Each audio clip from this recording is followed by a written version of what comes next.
Welcome back, LifeSci Interns, also former speakers. I think a couple of you have spoken before, so I'm going to let them introduce themselves. But when we were thinking about creating this panel, the thinking was Pfizer is probably the biggest, certainly the biggest biopharma company based in New York City. It is the #1 biopharma company in the world. So, and they happen to be right here. And guess what? We have a bunch of people in our community who work for Pfizer. So we said, hey, let's bring them back. We are not here to ask for any confidential secrets. That is not what we're doing. We're just going to really talk about their career experience. So, without further ado, I will just have each of them introduce themselves. Eddie, Farah, and Amaru. So Eddie, could you just tell us, all of you, your name, what you do, your title, maybe where you went to college, grad school, and if there's anything else that you want to share about yourself in your quick intro. Good morning, everyone. My name is Eddie Gadi. It's nice to see you all over here. I currently work at Pfizer in the Pearl River site, Pearl River, New York, so it's right atop the Jersey border. That's where we do a lot of the science. My current title is Associate Scientist for Viral Vaccines. Therefore, I'm one of the people who's involved in making the vaccines. I don't work on COVID, but there are a lot of other vaccine platforms that we work on as well. My educational background, I graduated with a bachelor's degree in biology from LIU Brooklyn. So that's, I was born and raised Brooklyn. And then I went to St. John's University for my master's degree. I graduated in 2020 actually, so when the lockdown started pretty much. And my master's degree was in biological and pharmaceutical biotechnology. And pretty much after applying to LifeSci NYC, getting my internship. We can get into that later, I guess, but I started a biotech startup, and then I was doing that throughout the latter half of my graduate degree, and then once I graduated, it was time to look for a job in the middle of a worldwide pandemic, and boy, what fun that was, but here I am now, so yeah, it's good to be here. Nice to meet you, Eddie. Hi everyone, so I was an intern, my name is Farah Braga, by the way. I was an intern here at LifeSci in 2018, so it's been 4 years now, so it's really great to be back and see all of your faces here. I just want to ask before my intro, just so I can make it a little bit more relevant to you guys, are there any pharmacists in the room? With a show of hands, no. Is there anyone who's considering potentially going into the pharma field, pharmacy, or pharmaceutical sciences? Okay, so no problem. I think this is applicable to anyone, even if you're, pursuing a science degree, if you're planning to go into med school. So I'll just share a little bit about what I do. So I'm actually a postdoctoral fellow at Pfizer. I've been there for 2 years now, so I started with right after my graduation from St. John's University, where I received my PharmD back in 2020. So same as Eddie, I graduated in the midst of a pandemic and started working remotely entirely. Actually, I'm still working remotely and will continue working remotely in the near future as well. So if anyone is, thinking about exploring opportunities outside of New York, I think, right now with COVID, it really did open up opportunities for people outside of the state. So do branch out when you're looking for your jobs. If you do want to stay in New York, you might be able to get a remote position somewhere else. So with that, I did my first year of my first postdoctoral fellowship in a department called Global Medical Information. So essentially, this is the department where if a patient or an HCP is a healthcare provider, if they have a question, they will send it over to that department. And essentially, the role that I had was if there were any questions that couldn't be handled by our first line folks who answer the phone, it would be escalated to me, and I would do my research and get back to the HCP or patient. So my second year of my fellowship, I'm currently doing clinical affairs. And the drug that I'm working on is called Eliquis. It's actually a $1 billion drug, actually over $1 billion drug. It's one of our blockbusters, reaching its end of its life cycle soon, but it's a wonderful drug to be a part of. And essentially in this role, what I do is I connect with HCPs and patients to promote, not necessarily promote, but educate them about the usage of those drugs, the safety profile, and how, what are the indications and how can we safely use those drugs. So that's what I do at Pfizer. So for my next step, I'll actually be moving on to a different role at another biopharmaceutical company. It's based in California, but I'll be working remotely as a senior manager in the Global Medical Affairs Operations and Strategy team. I'm still getting that down, as you can tell. All right, with that, I'll pass it over to Omaru.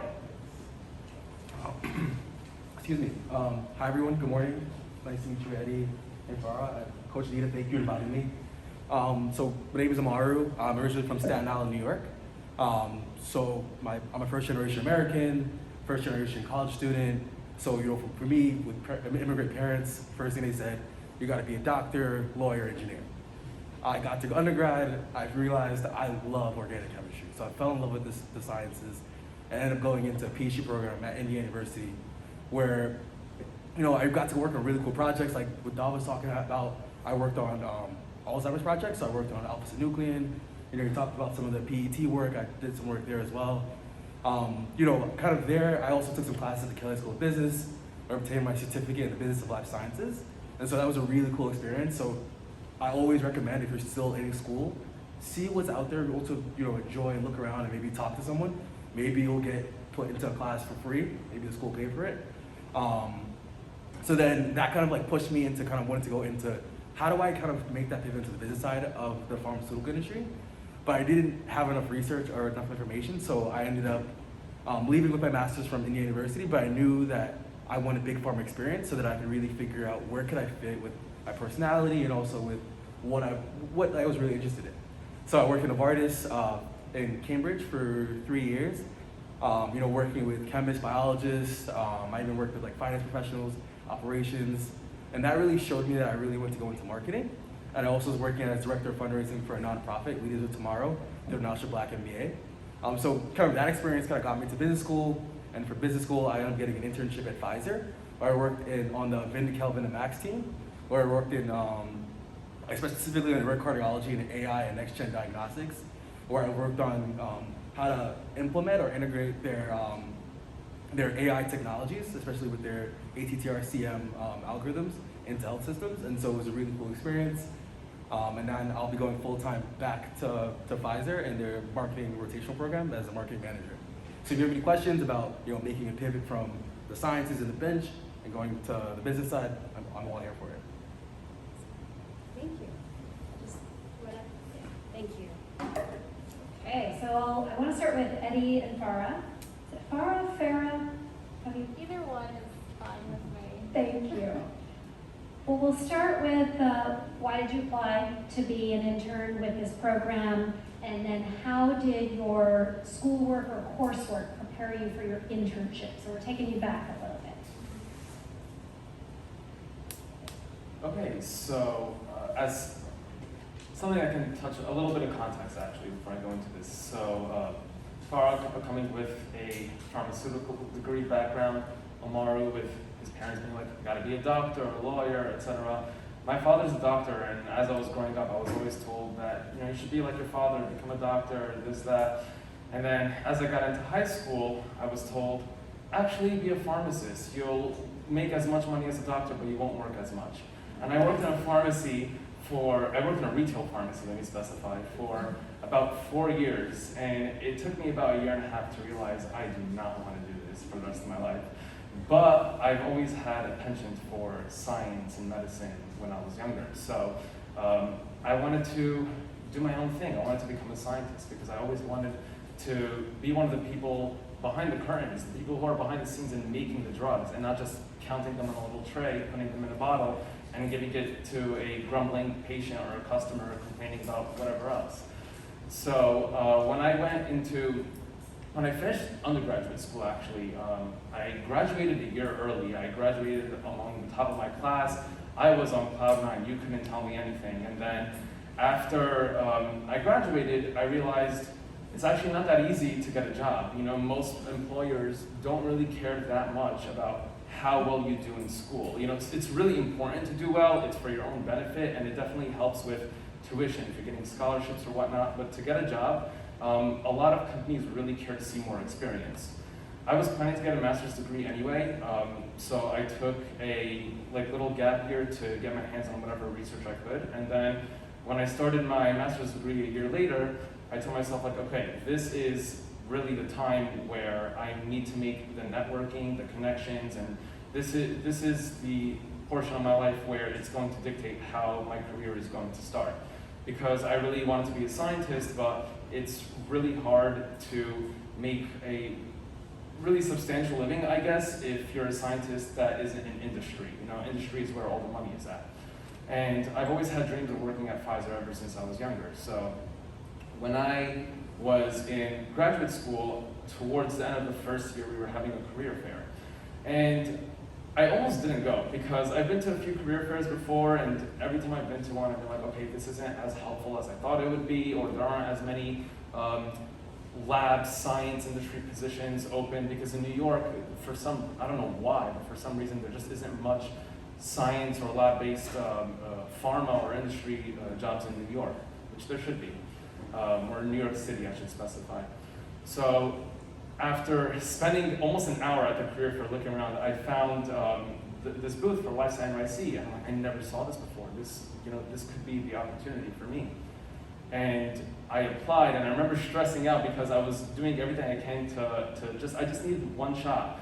And I was also making sure to take advantage of my time as a graduate student to get myself involved with whatever labs, with other professors, get any kind of experience, because if I could put that on my resume and show a company like, listen, I can do these things, I'm not just smart like on paper, I can actually apply them, you know, maybe that will help me land the internship. And so when I applied, I went through the whole process. I went through an interview, and I finally landed a job at this startup biotechnology company called Bio.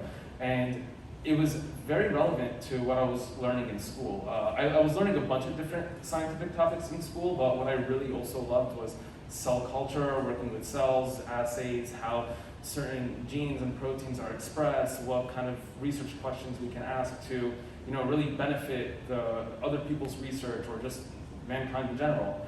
So it was a really perfect fit for me. I feel like I strongly believe everything happens for a reason. And so I applied, I got the internship, and I never looked back since, because ever since that internship, I was actually able to continue working there as a full-time employee until the rest of my graduate career. And then, you know, 2020 hit, and that was a whole other field. But I think I'll pass along to Farah now, because there's a lot to go over. I actually had a very similar experience to yours. So same thing, I started pharmacy school right out of high school, literally because of the sole reason that I was good at chemistry. I thought it would be easy. In 6 years, I'll be done with school, and I'll have a good job, and life will work out the way it's meant to. So it didn't turn out that way. I started working at a retail pharmacy. I think it was my second year of the 6 years of pharmacy school, and literally hated it.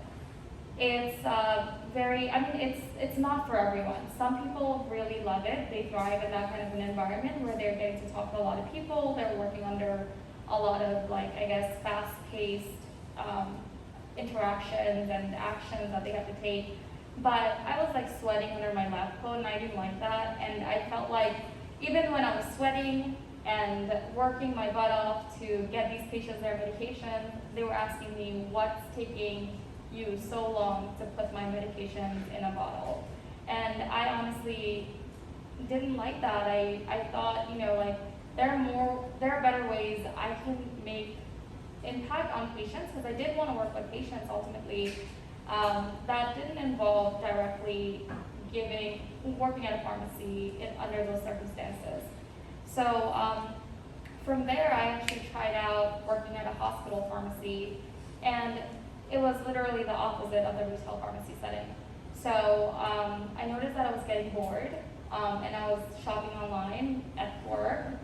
So, I mean, I still do that from time to time, don't get me wrong, but I don't think it's good to do that like 50% of your time. So I was just like, this is not for me, but I'll just keep it on the side because it pays well. And then, Eddie,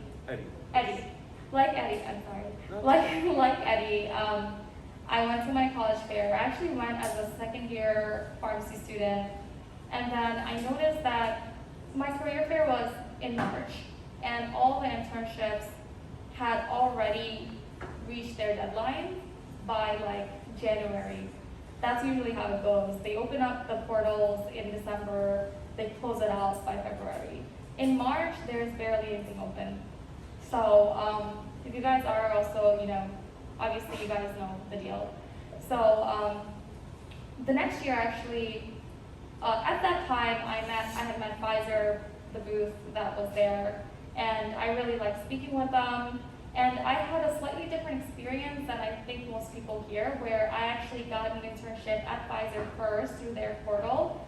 And then Sharon had reached out to me because they had just built a partnership. I think it was the first year with St. John's, and it was just the most amazing experience. I think I joined the classes here during my second week of the internship, and I learned things like how to write an email in a good way, how to interact with people online and also in person, what are some of the things you can do to network with others, also about Imposter Syndrome, which was like very impactful for me because I was going in as a very young, pharmacist or pharmacy student, and I knew much less than everybody else around me, so I just had to like make sure that I felt comfortable knowing that I know less, however I can learn. And I think that's the perspective I had. And honestly, I just really liked it. During my internship, when I was at Pfizer, I actually ended up going back to the same department because I liked it so much. So I guess like for both of us, really, the internships that we had were pretty much the jobs that we ended up going back to in the future. So guys, like I think it goes to show that really try your best at your internships because they'll probably take you back. But with that, I'll pass it on over. Oh, sorry. I'll just slightly reframe the question for Omar, who had a slightly different experience. So you were a scientist, you were going for your PhD, you went to Kelly Business School, took some classes, and sort of redirected. So what was it like to completely change directions from science into business? So part one, and then part two is how did you get your summer internship at Pfizer?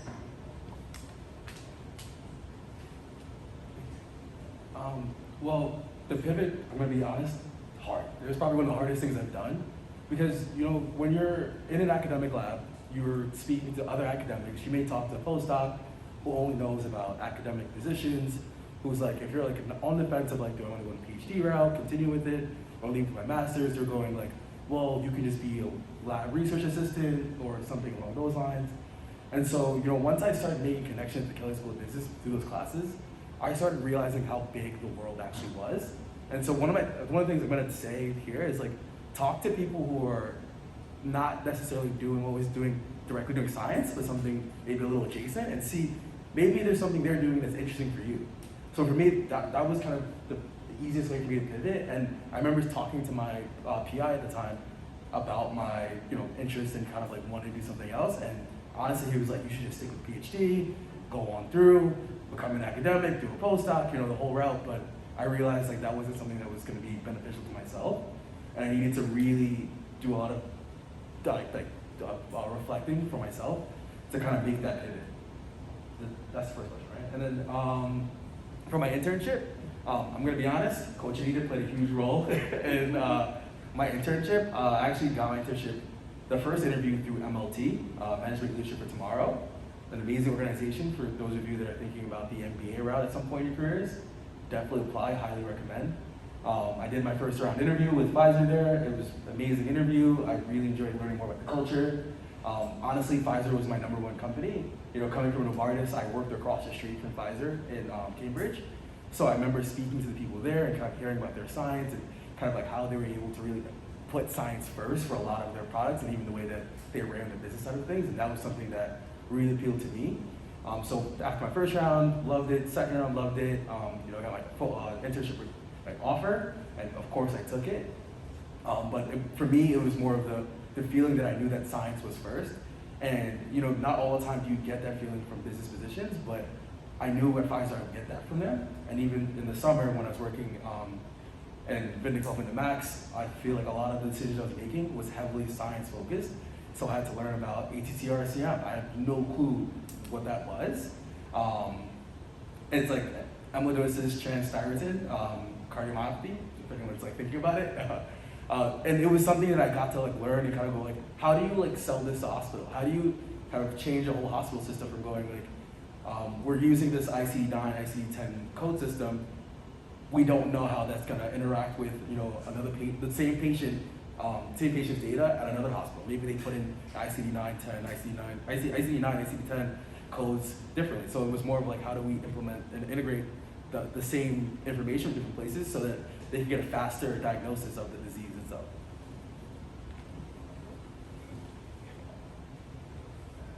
All right. So how is your internship similar to or different from your full-time? And I think maybe you guys were just starting to talk about that, but I think you've been in different companies. And then I think, Farah, you've had different roles or different teams. Yes. Okay. So if you could talk about how your full-time is different. Okay, so the similarity between my internship and my current role is I'm in a lab, I'm doing experiments, but the difference is vast. You know, coming from a small startup, the whole company was just me and 13 other people. So it was pretty small, and that was 13 people including the marketing team, the CSO, you know, the production, the R&D, which I was a part of. Where I work now, the entire viral vaccines department has expanded to around 60 people in a matter of a year and a half, I would say. My team specifically is including me, 5-6 people. We actually have a summer intern working with us now, but the work that I do every day is far more fast-paced. It's far more challenging. It's just it's like a different league. You know, not to say that the work I was doing in my internship wasn't significant or was like, I loved it, but when you go into industry and you realize you have all these deadlines, and it's not just a deadline of getting one thing done, it's getting 5 things done and trying to do time management and, you know, all these different things that you have to juggle. It takes a lot of effort, mental reserve, like all of that. It's a lot. I absolutely love it because I think that's the best way that I personally grow. Sometimes it gets too much and I need a little bit of a break, but I need something to constantly challenge me, get me thinking. And what I was doing in my internship, there are a lot of the skills that I took I can translate to my current job for some projects, some experiments, but the bulk of what I was doing ever since I joined was actually far different from what I was doing in my internship. So in my internship, I was doing a lot of cell culture, assays, and there is room for that, and I am doing a little bit of that, but when I joined, it was actually a bunch of molecular biology, cloning, working with DNA, plasmids. Now I can make RNA and, you know, taking this RNA, testing it to see how the RNA is performing. These are all things that I didn't do in my previous job. On top of that, it's learning these new skills in such a limited time frame. So at the end of the day, you gotta get it done. So as long as you know you can do it, you just gotta believe in yourself, keep working, and I have a great team, personally. I really love the team that I'm working with. I think that I wouldn't have been happier with any other team. The viral vaccines department, they're my mentor, my boss, my coworkers are all really essential to my growth and help me learn all the things that I've learned so far. So yeah, I would say it's similar at a very general level, but it's very different when you're going from even a small industrial company or an academia-based position into big pharma industry, it is a big jump. But I personally think that's what makes it the most exciting as well. Can you jump in with a question? Yes. I heard something about making RNA. Just curious, what do you know about mRNA vaccines?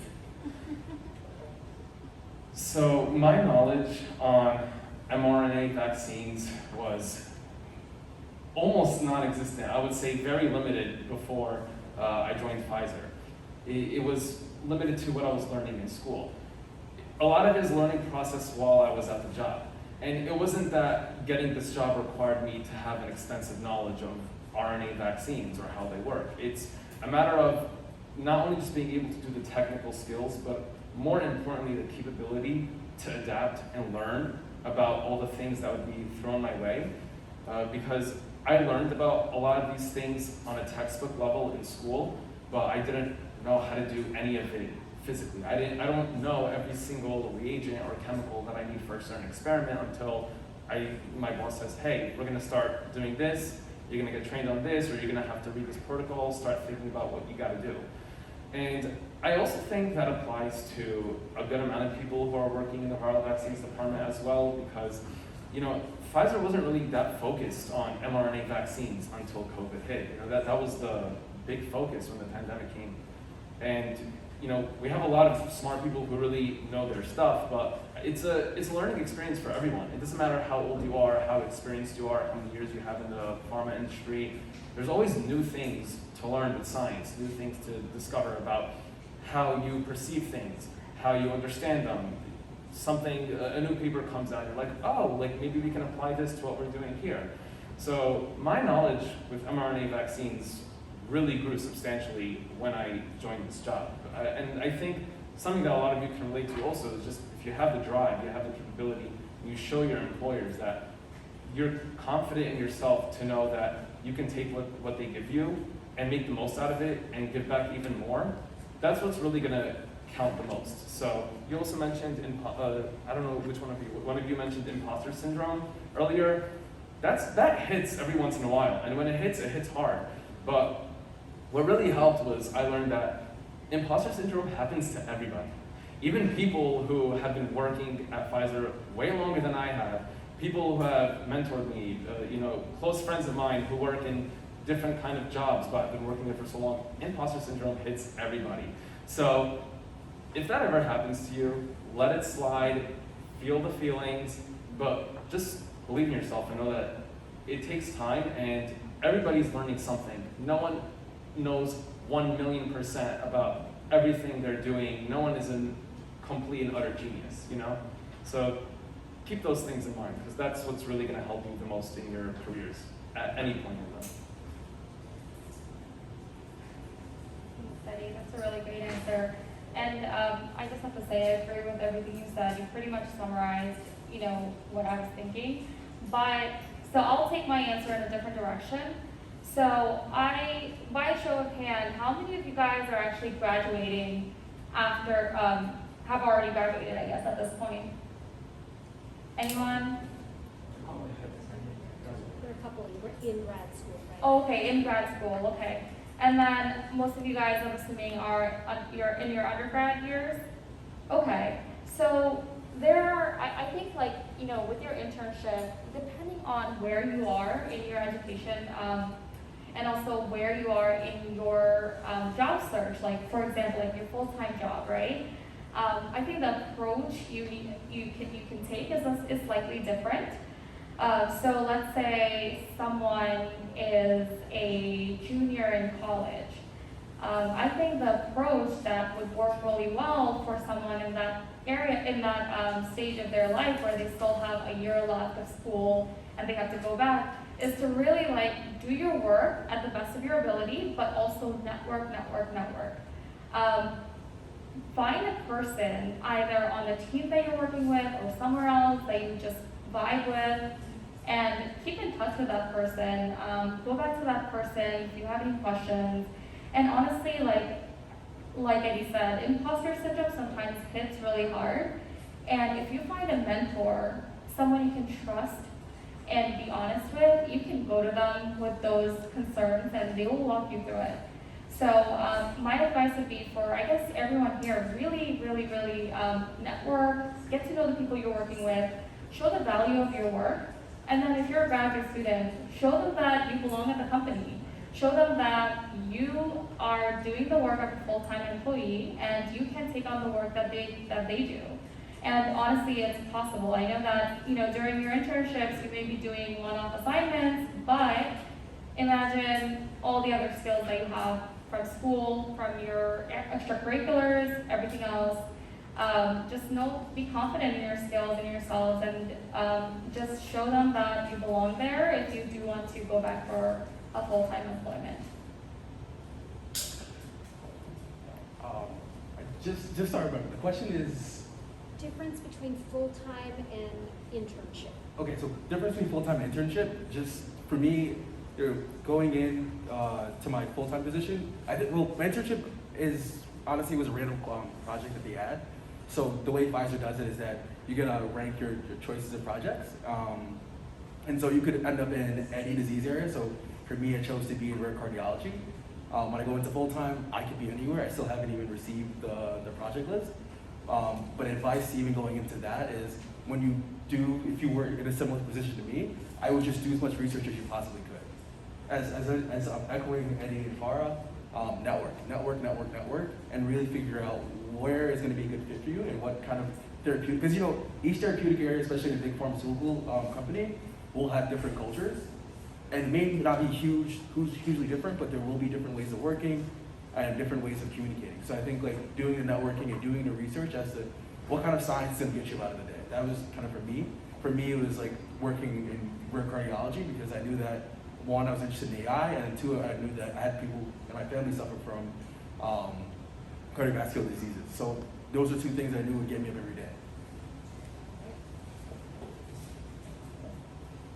Fantastic. That's all I've got. What questions do you have for our alumni and Pfizer folks? We'll take a couple questions. I see one in the back and one in the front.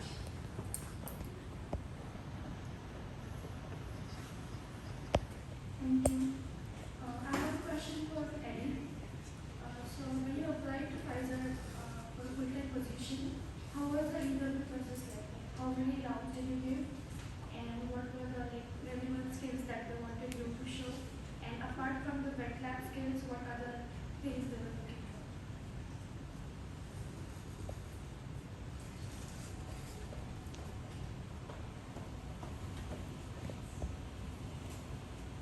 Okay, so the interview process, it felt pretty grueling to me, not on Pfizer's part, but only because I was applying for, I'm not even kidding, over at least 100 jobs, if not 150, 200, whatever it was, during 2020.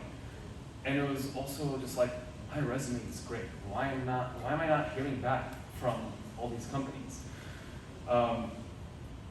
I applied to a lot of positions at Pfizer. A lot of them I didn't hear back from, and some of them I heard back, and first they'd be like, okay, we're gonna go through a phone screening first to talk with the recruiter, and then if things progress, it's an interview with the hiring manager, and then if things progress from there, it's interviews with other people in the department, and eventually, I even spoke to vice president at the time during that interview process. So, it's not just the manager says, okay, I want this person, that's it. Like, it's feedback from a lot of people in the department. And I'm a people person, so I personally loved speaking to a bunch of different people, especially when during the year that there isn't much social interaction in person. So the interview process, what they were looking for, I think it varies also depending on the level that you enter. So for me, coming in, even though I did have experience in a master's degree, the role that I was entering, the skills that they required in molecular biology were things that I didn't physically have experience in yet. It was just textbook experience. So one thing that sticks with me is, my boss mentioned that, and this wasn't during the interview process, this was later on, so this is hindsight, I would say, that the lower of a role that you are when you're just starting your career, people look more for the drive, the ambition, and how much someone wants to apply themselves to a position. Of course, you have to have some experience, some skill, but it's different than someone who's coming in at a very high level, because at that level, you're not expecting that person to be on a learning curve and say like, okay, you're gonna go from here to here in this amount of time of the skills that you learn and the things that you do. Like if you're already applying at a much higher level, you're expected to come in with the skills that you need to be fully independent already.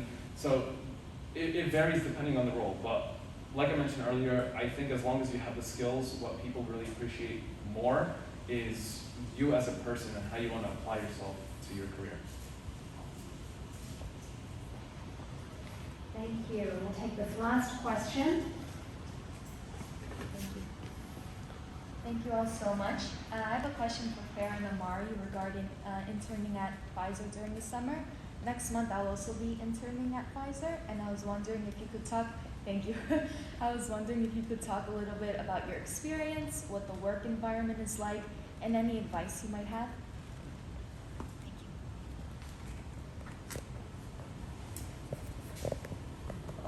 Work environment, amazing. Everyone's super friendly. You know, they talk about courage, excellence, equity, and joy, and those are things that I did experience in my internship.